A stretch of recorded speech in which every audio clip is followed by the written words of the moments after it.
So Confucius was quoted as saying the following, or at least this quote is attributed to Confucius. Signs and symbols rule the world, not words nor laws. And we're going to talk about signs and symbols here.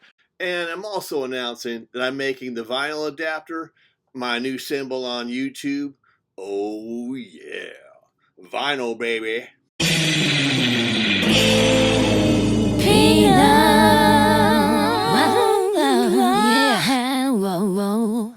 Welcome to the Nut House. But I was requested to do a video on this. I thought it was a great idea. Thought it'd be fun, so that's what we're doing. And afterwards, if you guys want to come up on panel and share what you know, I'm sure there's a ton of stuff you guys in the chat know as well. So we'll all work together as a team.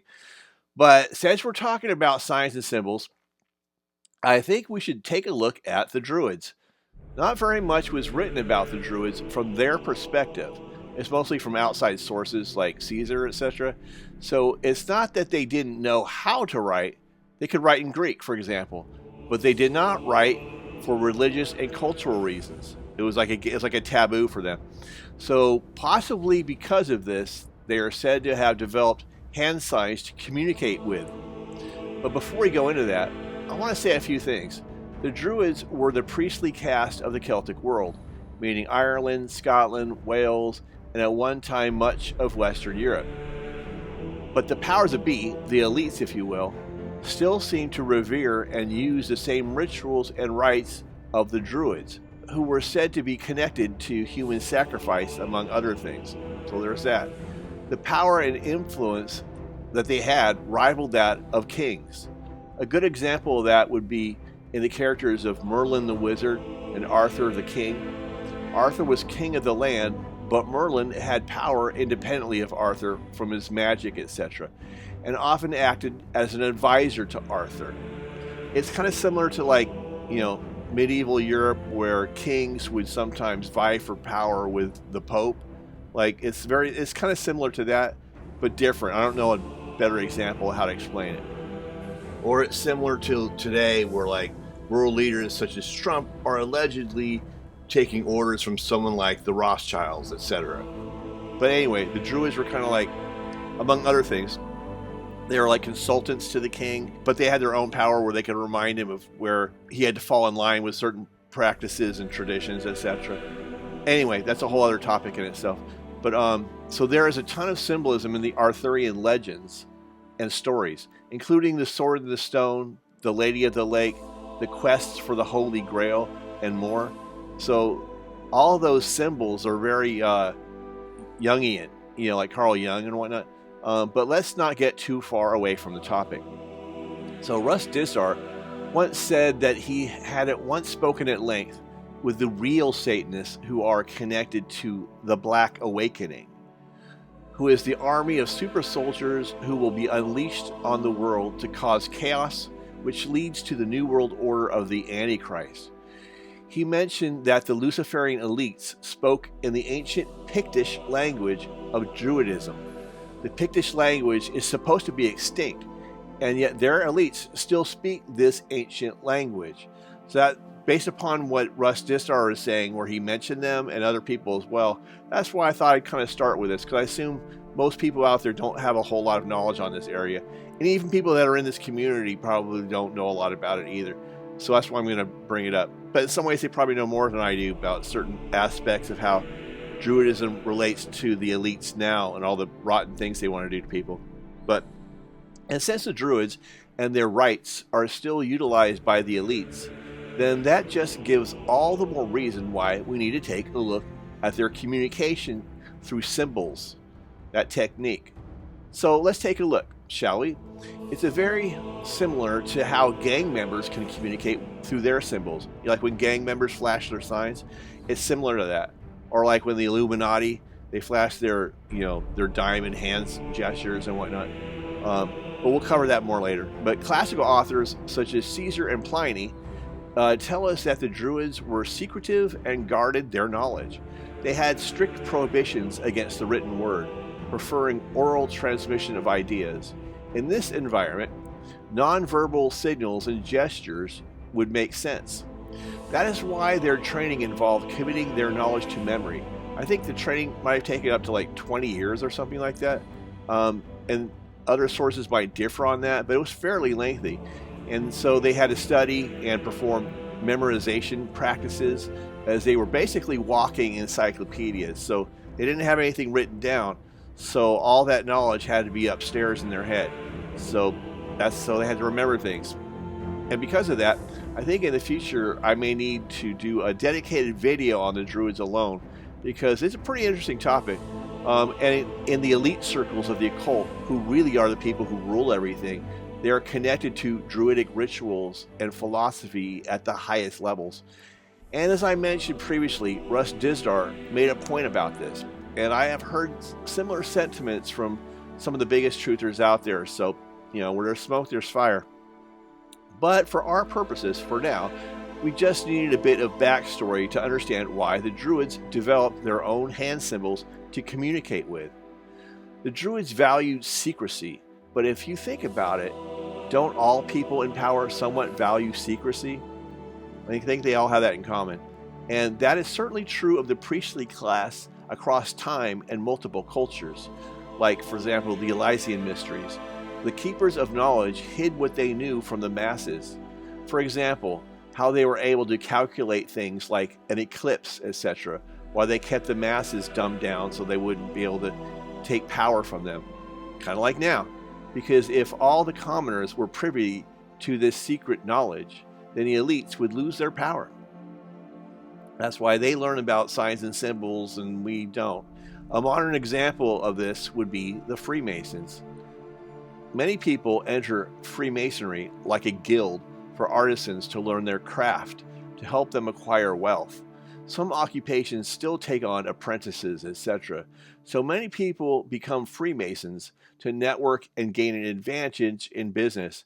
In ancient times, the Masons wanted to guard their craft because that's how they made their money. And if everybody knew how to do what they did, then they'd be out of a job. And that's similar to the motivation here. But they pledge an oath of loyalty, that's the Freemasons, to their lodge and their brotherhood. This is somewhat similar to the Pledge of Allegiance, which we all have to say in school, which was, by the way, written by a Freemason. So think about that. The Pledge of Allegiance was written by a Freemason. So our society has many covert occult rituals and symbols embedded into it that people never bother to question the origins of, like the Pledge of Allegiance. The Masonic Pledge is related to the Masonic hand signal of the lion's paw. Here's various examples of that. Sometimes it's outside the jacket, sometimes it's inside the jacket. But regardless, this is a symbol that the Illuminati uses, or the Masons, in order to pass on information to tell you they're part of the club. And then they have other hand gestures or symbols as well that they use. Like, for example, the Masonic handshakes, etc.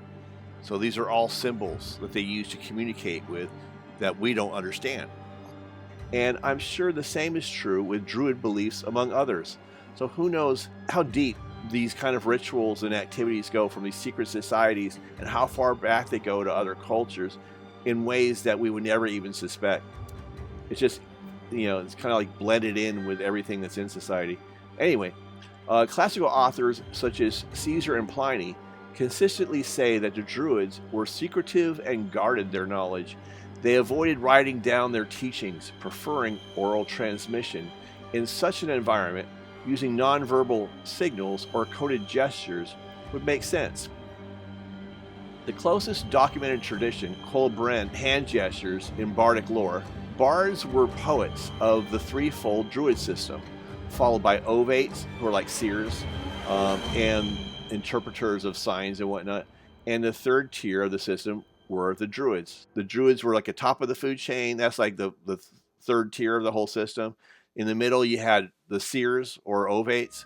And at the very bottom, you had the bards. They're kind of like poets, but they still had to retain information. Kind of like a town herald, I guess, on one level. So like, for example, let's say you had some heroic deed in battle or something. You want to remember it.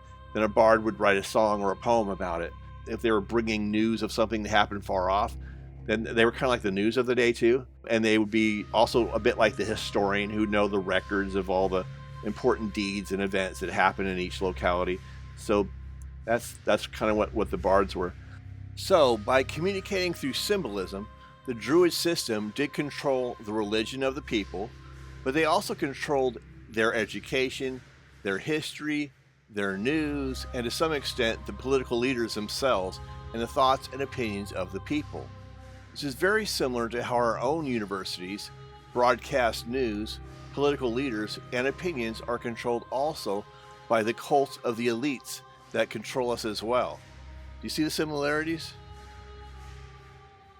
In medieval Welsh sources, especially later bardic manuals, there are references to secret instruction. Some poets' manuals mention gestures or symbolic movements used among the initiates. Early Irish monastic literature also hints at silent communication. Many of the Irish monks practiced vows of silence, so communication was done through ritualized hand gestures. These had symbolic or mnemonic meaning, and being to mind hand gesture symbols of gangs or the diamond sign hand gesture of the Illuminati, to name a few, are very similar in how they're used. So the monks inherited many practices from pre-Christian learned orders, including the poet-seers of the Fili, who were partially descended from Druidic functions like the bards. In any event, there were symbolic traditions found in that culture which had a lineage that could be traced back to Iron Age Europe. So let's briefly explore Ogham, which was used in making gravestone markers and for other purposes, and how that seems to have evolved into silent hand gestures. The Druids were connected to sacred groves of trees, with the oak being the most important tree, which is probably connected to the beliefs of the Norse people, the Vikings, and their great world tree, the Yggdrasil. So the Ogham symbols start with a stem line, and then other branches are connected to it, representing the letters or sounds of words and of tree symbolism, among possibly other things.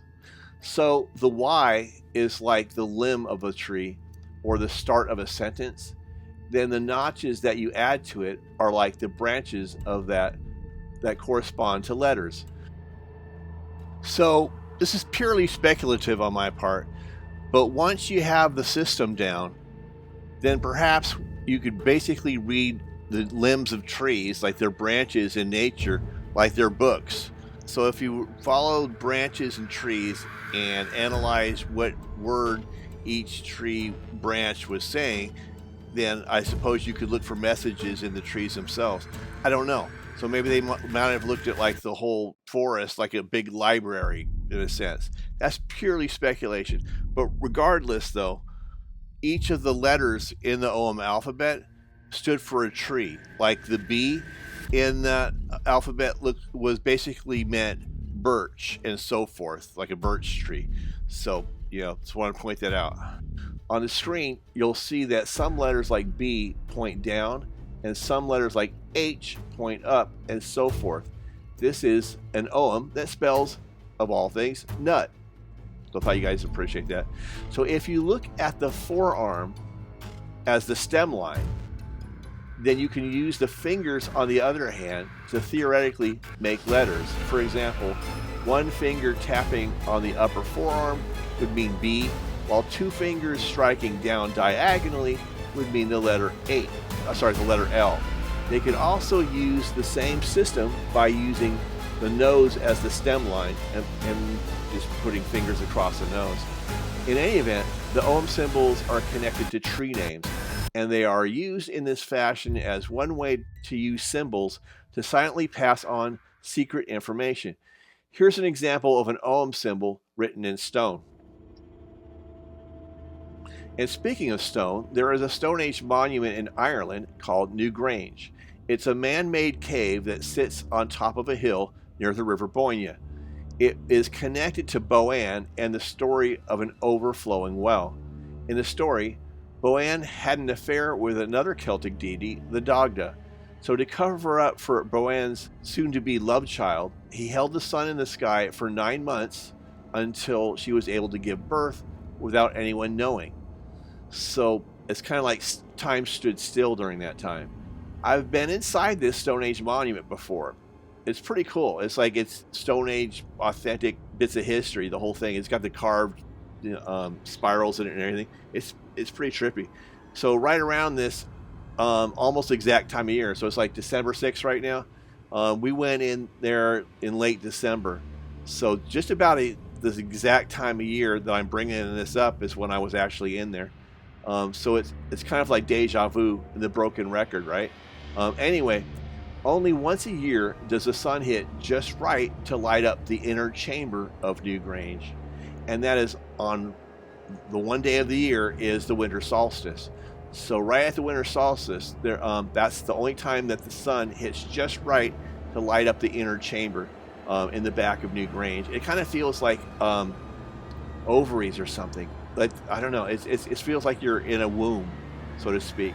I think that's the feeling that they were trying to go for with that. It's just instinctual, but that's my hunch. So there must be a real connection to that story, and as it does to that place. So whether they're talking about the sun standing still, but also how that seems eerily related to Newgrange in the sense that the sun is related there to that one day of the year, which is ironically the shortest day of the year, that the sun hits just right to light up the back or the inner chamber of that Stone Age monument. And here's a close-up of the spiral symbol at Newgrange. It almost has a labyrinth design to this symbol, like death and rebirth were similar to navigating through a labyrinth or finding your way through it. The whole place has a kind of timelessness to it, and the inner chamber, to me, again, felt like being on the inside of a womb, like being reborn, if you will. So there seems to be spirals in this ancient symbol, which possibly could represent past, present, and future, because there are 3 spirals. I'm just speculating. It could be something completely different, but 3 spirals to me is a bit interesting. But even though the monument predates the arrival of Celtic people and the Druids to the islands, they held the number 3 to be sacred, so it might be connected somehow. And 3 could represent different things: father, son, child, past, present, future, etc. So the spiral symbol is ancient. It predates Celtic civilization by thousands of years, but the triskelion symbol is found in many different examples throughout Celtic culture, including the flag of the Isle of Man and the 3 running legs. So that power of 3 in the symbolism of the artwork of both Newgrange in the 3 spirals and the triskelion symbolism found everywhere in Celtic art seem to suggest an unbroken line of descent going back thousands of years to the Stone Age. And the Druids believed also in the transmigration of the soul. So if you take the symbolism of the power of 3, which was a very holy number in the Druid belief system, perhaps for past, present, future, or father, mother, child, birth, life, death, and more. In fact, to the power of 3, they made an oath by earth, sea, and sky to those 3 things. And if you take into account the transmigration of the soul in that belief system, meaning, of course, you can place the soul of one person into the body of another, which I have heard rumored that the elites of the 13 bloodlines still practice and believe in today. But for now, what we're going to do is take a last look at the symbol of the stone spiral carved into Newgrange. And speaking of symbols carved into stone, let's look at an example of a Viking stone with runes carved into it. And those runes are other symbols. And here are some examples of runes and the letters which they correspond to. They were used by the Norse people to write inscriptions, inscribe memorial stones, or marks of ownership, and magical or symbolic inscriptions. So runes have also been used as a form of divination. This is similar to how the Romans were casting lots. And what about the symbolism of dice, like throwing dice? Well, dice actually go all the way back to ancient Sumer, and they were used for divination. They actually started out as bones, hence the term roll them bones. And just like symbols of playing cards, which were first used for divination as well, They eventually became associated with gambling. So they became associated with luck, which is really just another word for fate, if you think about it. So yeah, funny how these symbols may become hidden, like the occult, yet somehow they always remain the same. In Viking mythology, Odin hung upside down from the world tree, the Yggdrasil, for 9 days and sacrificed an eye to gain the wisdom of the runes. This myth is similar to the story of Boann, who lost an eye in the well to form the river Boyne. Both stories also focus on the number 9, and I believe the eye in the symbolism is a metaphor, the moon as a symbol of time, as in it takes time to acquire wisdom. The runes are interesting in the sense that knowledge mainly comes from words, like the runes, the words. So there's like a kind of trick in that. And the runes were the letters or correspondence components of words. So be that as it may, there's a long history of words being linked to spiritual beings. Just look at Genesis, where it says, and I quote, "In the beginning was the Word, and the Word was with God, and the Word was God." This implies that the universe was spoken into existence. And like Ogham or runes, the 10 Commandments was inscribed into stone. So there's a long history indeed with the spiritual significance of the written word and its symbols. So there is definitely a spiritual connection to words and letters. Several lead tablets have been discovered in the Roman Empire, which have led to curses being inscribed on them. And then there are words like spell, which relate to arranging letters in words, but also imply some kind of spell casting. So there is a spiritual connection to letter symbols and words which goes beyond our understanding. So let's take a look back even further in time to see how the symbols of the written word came to be, shall we? So the earliest known symbols come from Paleolithic caves from the art of Lascaux in France, or a cave in South Africa as well. These include dots, hand stencils, animals, and abstract geometric shapes. They were more than likely created to enhance hunting magic rituals, like later beads, carvings, and decorated tools also carried symbolic meaning, sometimes related to status or ritual significance. Then around 4000 BC, if you can believe that history, early forms of writing began as pictures representing things, like a drawing of the sun represented the sun. And over time, these ideograms came to represent ideas rather than just objects. Eventually, these ideograms became more and more abstract and simplified to the point where things like cuneiform developed. On a side note, some people would say that writing styles like cuneiform are related to electrical diagrams because Lucifer fell like lightning and he is the prince of the air, which may be related to why ghost creatures use electric signals to detect spiritual entities. In any event, let's compare an electric diagram to cuneiform for a moment. So I think you can see that there is some similarity there. And there's other forms like that, which I just didn't take the time to look up. But the point being is that things like electric diagrams might in of themselves actually be composed of words or sayings or spells, if you will. This is purely speculation, but I'm not the only one who's thought of that before. Matter of fact, me and Esteban were on a live stream years ago, and we kind of ended up coming to similar conclusions. I believe Esteban found it, if I remember right. But in any event, just giving you some credit, Esteban.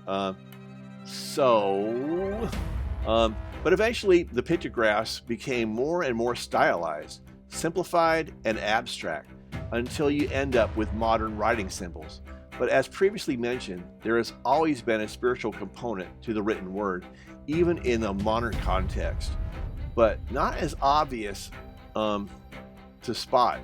So you can't see it as quickly as you normally would if you're not looking for it, because they're not pictographs anymore, they're just letters. But they eventually came from letters way back, to go back far enough. Take letters like M for man and W for woman, for example. And remember, you may hear something different regarding the origins of these letters, depending on where you look at on the internet. But there's a reason why this knowledge is hidden about these symbols. So just because you don't see it somewhere else doesn't mean it's not true. And it's not like they don't hide things from people. Within these letters are the remnants of two triangles, one that points upward and one that points downward, representing as above, so below, like Father Sky and Mother Earth from the story of Roanne. But if you bring those triangles together, you get a completely different symbol. This six-pointed star that we are viewing on the sixth day of the month. And remember, 6 is the number of man because God created man on the sixth day. And if you apply the ideal of God as the Trinity of 777, but lower that down to a Trinity of man, then you get 666. But of course, there are earlier examples from Christian manuscripts that have identified 616 as the number of the beast and not 666. But for now, we will have to save that conversation about symbolism on that for another day. Got too much to cover here. But real quickly, this idea of the number of the beast actually comes from gematria. And what that means is that back in the day, a lot of cultures used letter symbols to represent numbers. A good example of this is how the Super Bowl uses Roman numerals to represent numbers, like X means 10 and V means 5, etc. Well, the Greeks also used gematria when they wrote the number of the beast using letters. So gematria is another layer of the symbolism that esoterically connected writing to letters and words and numbers. It was all connected. But the odd part of using letters as numbers is that this is very similar to the earliest uses of writing as symbols for business transactions. Because since at the time numbers did not exist, early pictographs were used for math to keep track of business transactions. So the idea of using letters for numbers was actually part of a long tradition of using pictograph symbols to keep a tally on buying and selling goods, such as, for example, how many heads of cattle were sold, etc. So it's kind of like an ancient receipt. So since the beginning, back to the very beginning, symbolism started with money. It was about money, counting money, keeping track of transactions. So I suppose it makes sense that at the very end, the last symbol should also be about money and transactions, as in no man can buy or sell unless they have the mark. Kind of like the alpha and omega of symbols. Isn't that interesting? Like bookends. So also, since we are looked at like we are cattle, the mark of the beast is a bit like a brand showing ownership. But that said, let's move on. So the earliest forms of developing writing and other symbols were used for the following. This is where it all comes from. 1, record keeping, basically, for money and accounting. 2, administration, to keep track of workers and tribute. Who's paying their taxes? We gotta know that. Number 3, to mark property, like branding a cow. Like, this is my property, this belongs to me, this is my house, see, it's got my mark on it. And number 4, for religious magical purposes. So even back then, all this stuff really comes down to two things: either spiritual things or issues related to the earth. Even back then, all this symbolism, basically even from the beginning, it comes back to those two things: ritual, spirituality, or it goes back to the world, the money, the things of this earth. So that's where it all comes from. Yeah, and even the history kind of pans that out. Now, before we get to modern symbols and secret societies, which I think everyone's going to want to get to, we need to briefly talk about Carl Jung and symbols. Carl Jung talked about how archetypes and symbols shape the human psyche and the collective unconscious. So Jung stated that symbols arose spontaneously in dreams, myths, and art carrying meanings that go beyond literal interpretation.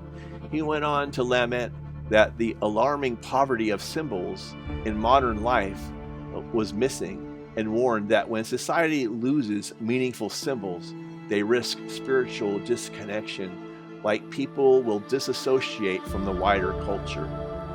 But this is all part of the plan, in my opinion, to destroy the West. You will never see the symbol of a strong father in the media.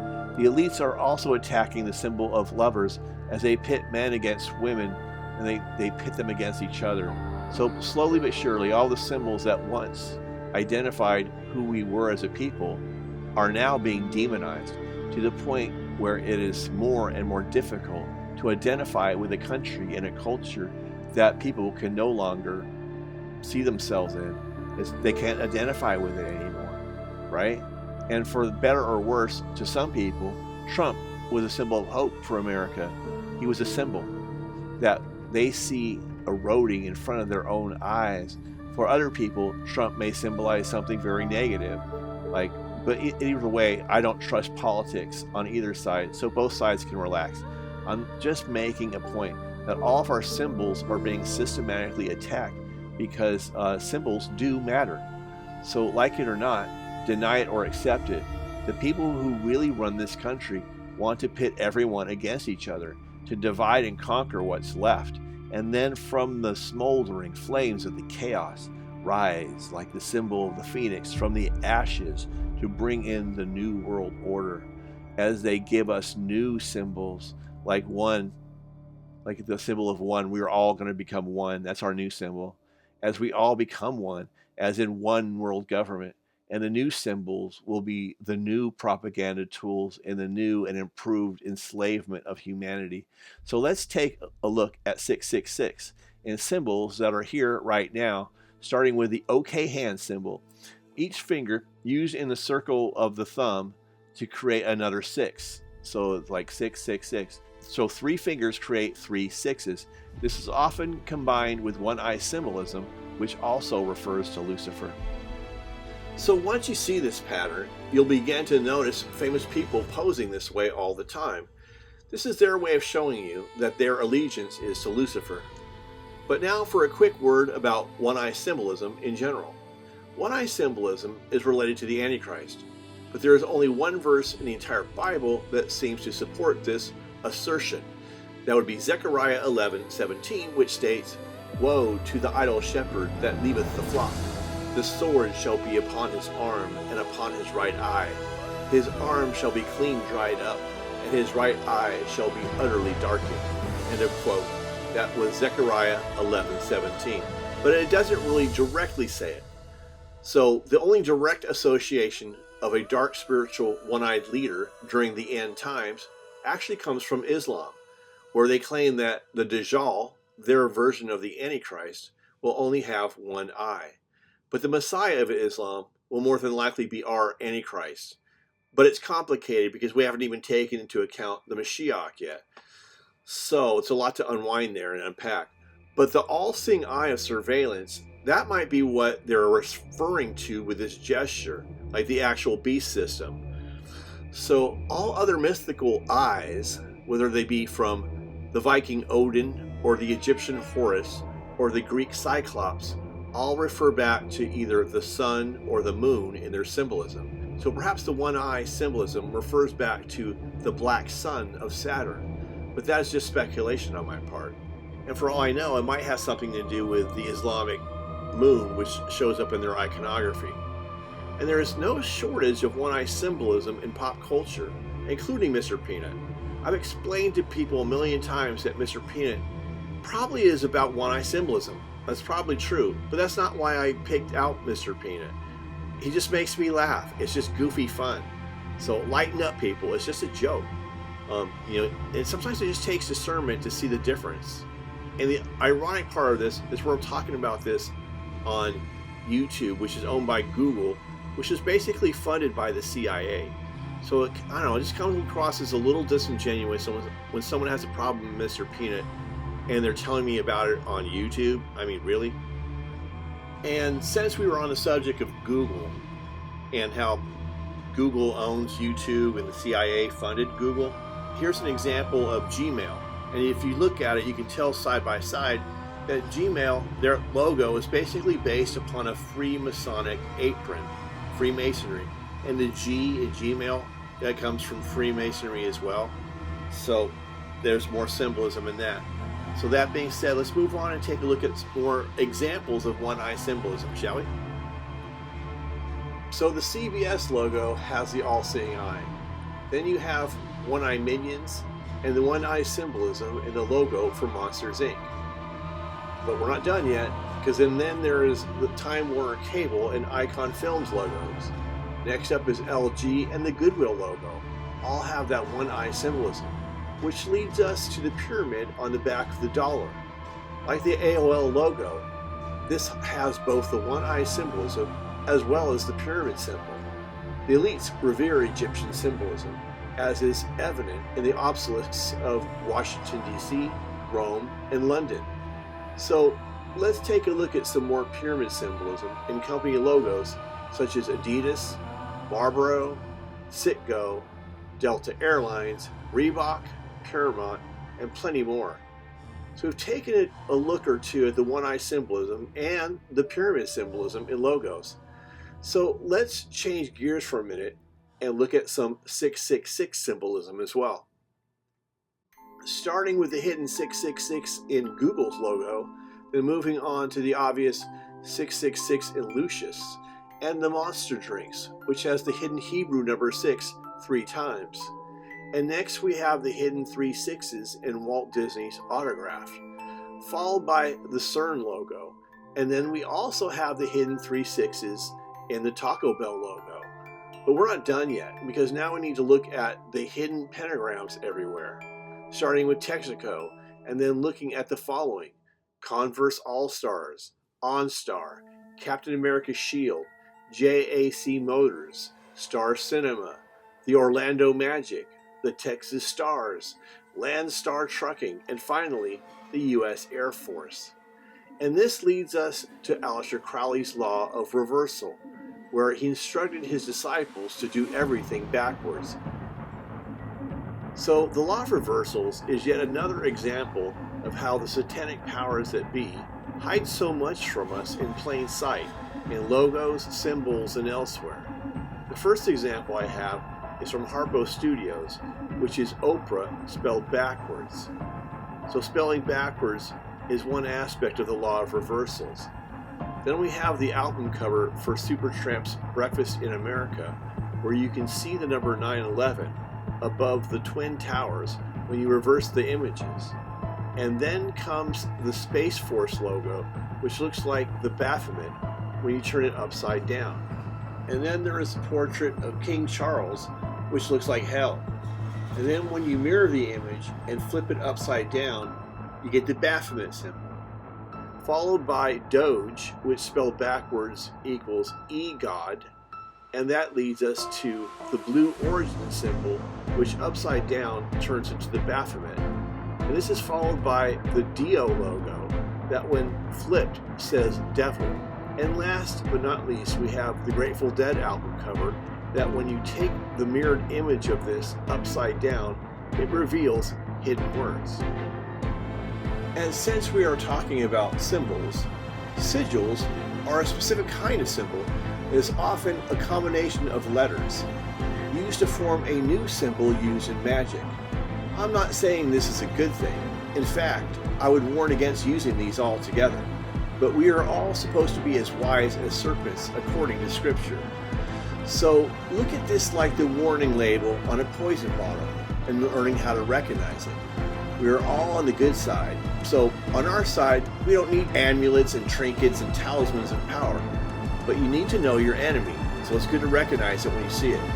Sigils usually act like seals of authority for angels and demons. For example, this is the sigil of Lucifer. So take a good look, recognize this image, and when you see it, you'll know what it is. They're a bit like the Great Seal on the dollar, with the pyramid and the all-seeing eye, but they are used, in theory, to control, protect against, and summon fallen angels and demons. By the way, I'm writing all this down in the middle of a storm as lightning struck nearby and briefly took my power out. Coincidence? Who knows? Perhaps. The term sigil comes from Latin and means seal. The earliest known references to sigils were found in the magical grimoires of medieval alchemists, the most famous one being the Lesser Key of Solomon. These symbols were often connected to ancient angelic and demonic languages, where if someone were to mispronounce the words, then they would open themselves up to demonic attacks from infernal spirits. So once again, I must stress that this is not something any of us should be dabbling with. This is just a quick warning to look out for and basically recognize information about symbols in general. During the 20th century, English occultist Austin Spare put a modern occultist spin on sigils by denying their links to supernatural beings, which I personally don't think is wise, and reinterpreting sigils more from the theories of the unconscious, more like what Carl Jung would think. And Spare's ideas became the foundation upon which chaos magic was formed. So, within a modernist context, the first step in making a sigil would be to create a positive assertion, such as, quote unquote, I am calm and confident, and then remove the vowels and duplicate letters, which in this case would leave you with MCL, NDN, FDT. Next, you would combine, rotate, overlap, or stylize the remaining letters. Let it become unreadable as a text. Trust your intuition more than logic, and allow the symbol to become more abstract. The image is not supposed to be read in the traditional sense of the word. And once the sigil feels right, stop. At that moment, it is complete. Then you can focus on the symbol and meditate on it until the meaning fades. And then you set it and forget it, letting it fade into your subconscious to do its work. The idea behind this is that now the symbol will keep working on your idea without you having to focus on it again, allowing the subconscious mind to work on your behalf. Blind runes are basically very similar to sigils, but they use Viking runes instead, among other things. Many recording artists have used sigils on their album art. There are several reasons why, including the ability to compress meaning into a single image, to work across language barriers, to create emotional imprint and as a brand, and to allow plausible deniability. On Led Zeppelin 4, each band member chose their own symbol. Jimmy Page chose the Zoso symbol, and while it does seem to contain the vowel O, it is still considered to be a sigil by many. Page's symbol has remained intentionally unexplained, and it seems to closely resemble occult sigils from Grimoires, possibly related to Saturn, and it acts as a name sigil rather than a logo. But speaking of logos, many people consider the iconic golden arches from McDonald's to be a sigil, and the same can be said for Walt Disney's famous autograph, which basically serves as a logo. And then there are the supposed origins of the dollar sign, with the S with the bar through it, which they say was developed by combining the letters of P and S from the word peso. So that to me kind of seems a bit like a sigil. So it definitely reminds me of simplified versions of the Cauticus staff from Hermes with a snake around it. So who knows, maybe they're related. And the association between money and pharmakia brings to mind how the elites plan to combine medical records with banking information digitally in humanity. Coincidence?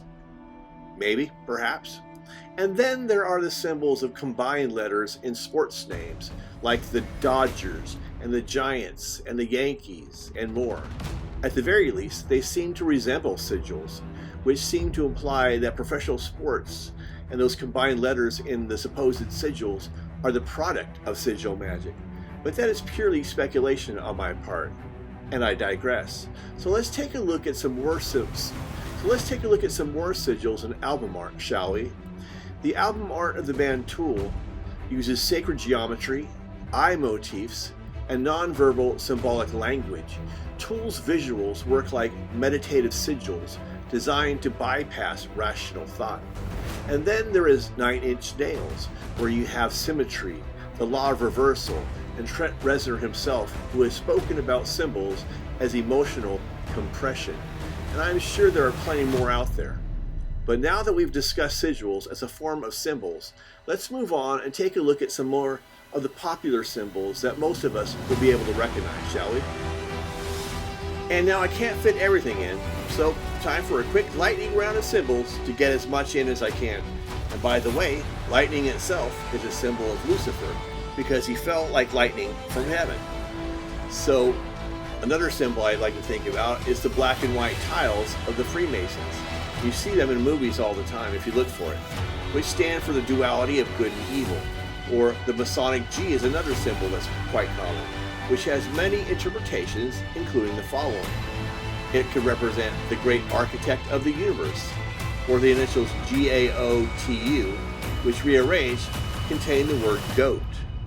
It can also mean sacred geometry, and as well as that, the G also stands for gnosis, as in Gnosticism, as in knowing or enlightenment.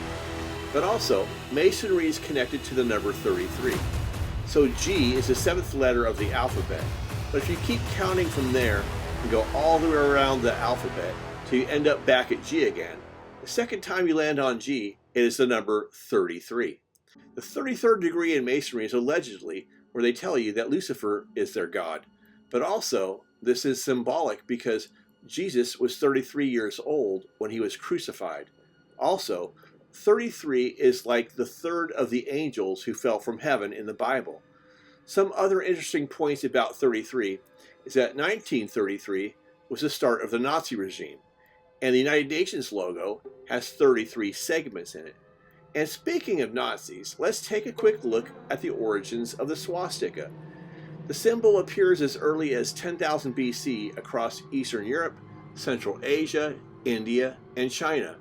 Many scholars believe it represents the sun in motion. The word itself is derived from Sanskrit, and it means that which brings luck. Before the 20th century, it was common in ancient Greece, Rome, among the Celts and Germans, in Slavic folk art, and Norse contexts, sometimes linked to Thor. After World War II, the Nazis appropriated this symbol to represent the Aryan race. And I am not just going to have time to cover again every symbol known to man, but here are a few more quick references. This is the butterfly, which symbolizes the Monarch mind control programming, which is similar to MK Ultra. This is the Leviathan cross, also called the Satanic cross, and in alchemy it is used to represent brimstone. And last we have Aleister Crowley's Thelema symbol. First, let's take a brief look at the history of the pentagram. It originated in Mesopotamia around 3000 BC as a protective sign and a marker of celestial order. Then, in ancient Greece, the Pythagoreans viewed this as a symbol of mathematical perfection, health, and harmony. To the Greeks, it represented the golden ratio in nature and a symbol of hidden knowledge. In Judaism, it was associated with the 5 books of the Torah, and early Christians associated it with the 5 wounds of Christ. The pentagram pointing upward represented spirit ruling over matter, with the 4 lower points representing earth, air, fire, and water. In medieval and Renaissance occultism, it was used in alchemy, ceremonial magic, and Hermeticism. This symbol was seen as a microcosm of the human being with arms and legs stretched out, as demonstrated by Leonardo da Vinci as he famously explored this geometry. The inverted pentagram appeared in medieval magical texts as meaning matter over spirit. Later, in the 1800s, Eliphas Levi associated the inverted pentagram symbol with disorder and the goat of Mendes. This is largely where the good versus evil dichotomy originated from. Now for the Ankh. The Egyptian Ankh basically represented the vital energy of the life force. It was also associated with the sun, the horizon, and the divine descent, as well as life after death, among other things. The peace sign. The prevailing thought is that this symbol was created in 1958 from naval flag signals to protest nuclear weapons. But allegedly, there is a hidden meaning of the peace sign which is related to a ritual where Satanists must break the arms of the cross as they renounce Christ. The crescent and star are not originally Islamic symbols. They are not mandated by the Quran or Islamic tradition. Early Muslims did not use symbols. They avoided images and icons. There is no mention of a crescent and star in any of their holy books. So the question becomes, where did the crescent and star symbol come from then? Well, it appears in ancient Mesopotamia as the moon god and the Venus star for Ishtar. The city of Constantinople used a crescent with a star centuries before Islam. It was associated with Diana, the moon goddess. When the Ottoman Empire conquered Constantinople in 1453, they adopted the imperial symbols, and over time they added the star. And over time the symbol became associated with Islam itself. And now let's take a look at the Star of David. The six-pointed star is older than Judaism as the organized religion it is now. Hexagrams appeared thousands of years ago in Mesopotamia. The hexagram begins appearing in Jewish contexts around the 3rd to 6th centuries after Christ. It was found on synagogue mosaics, Jewish tombstones, seals, and manuscripts. At this stage, it was just one symbol among many, and it did not yet represent Judaism as a whole.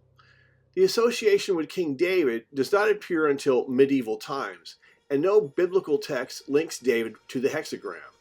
The name is symbolic and poetic, but not historical. From the 12th to 16th centuries, the hexagram gained deeper meaning through the Kabbalah. Common interpretations include heaven and earth, spirit and matter, divine and human, north, south, east, west, up, down, and a divine center. At this point, the Star of David becomes spiritually charged. In the 17th century, Jewish communities in Europe began using it on flags and seals. Many people compare the Star of David to the Seal of Solomon. The Seal of Solomon was a symbol of command over spirits, a talisman, and a mark of divine wisdom. But historically, it has been a pentagram in the early texts, and the hexagram didn't come until later medieval texts. So the Star of David was not originally Solomon's seal. In medieval Europe, the hexagram was retroactively linked to Solomon. So the Seal of Solomon and the Star of David overlap symbolically, but not historically. And then we have the Star of Remphan. This refers to Saturn, a deity associated with time, fate, death, and authority. But we do not know if the Star of Remphan was a hexagon or not. The ancient texts do not mention this. But we do know that Saturn was often symbolized by a six-pointed star in astrological traditions, and Saturn is the sixth planet in classical order. And we do know that Saturn was associated with hexads, and there is a hexadecimal on the surface of Saturn. But other than that, there is no hard evidence either way. So to make a long story short, the answer is inconclusive either way. Which brings us to the Om symbol, which has very ancient origins in India, which are rooted in early Vedic thought. The earliest origins of the Om symbol can be traced back to the Vedas from 1500 to 1000 BC. These are the oldest surviving texts in India. In these early texts, among them the Rig Veda, Om is a sacred sound, not yet a drawn symbol. It functioned as a righteous sound, chanted at the beginning and the end of meditation. The ritual focuses attention and marks sacred time. In the Rig Veda, sound itself is treated as a creative force. Speech is divine, which brings to mind Genesis, where in the beginning there was the Word. Hundreds of years later, in the Upanishads, the meaning of Om deepens a bit. Om is Brahman, or ultimate reality, but Om is also thought of as the universe in sound form, perhaps a bit like a frequency, but it is also thought of as the bridge between the human and the infinite. For me, this brings to mind the rainbow bridge to Asgard, the eternal, from Viking mythology, because the color spectrum is a frequency just like sounds are frequencies, and both examples connect to the infinite. Om at this point is defined as a waking state, as in ah, you as in a dreaming state, and deep sleep. And this three-sided definition of Om brings us full circle back to the Druids we started with, and their sacred number was 3, which also brings to mind the Trinity. So remember, even the shadows will mimic the light of the flame of truth. The Rig Veda was written in Sanskrit, which was an Indo-European language, which connects it to the Celtic languages of the Druids. Although the closest culture to ancient India would be ancient Persia, where the names of Hindu gods were paralleled with deities from Zoroastrianism. Several experts have noted the similarities between ancient Celtic beliefs and the culture of the Rig Veda. Just one more example of how everything is interconnected. But back to the subject at hand. The core idea behind the symbolism of Om represents primordial vibration, unity behind multiplicity, and sound is the foundation of reality. This is why Om is connected to Logos in Greek philosophy, the divine word in Abrahamic traditions, and the concept of cosmic resonance in modern metaphysics. So to wrap this all up, everything in this world is interconnected in an invisible web of spiritual warfare and intrigue, where deception and hidden meanings lie in wait behind even the most seemingly innocuous of things. And the sooner you realize this and use your discernment to open your eyes to knowing what to look for, then all will be revealed to those who are wise enough to see it. And they will be able to read the signs and symbols that are all around us for what they truly represent. Signs, seals, omens, and symbols, they are all around us to let us know that there are road hazards in the coming path to be aware of. You only need to know how to see them. And I pray in Jesus' name, you see the signs that are all around us, like the red heifers that are in Israel right now, of his soon-to-be return. God bless you all in Jesus' name, for the path is narrow, and the only road to salvation is through Jesus Christ.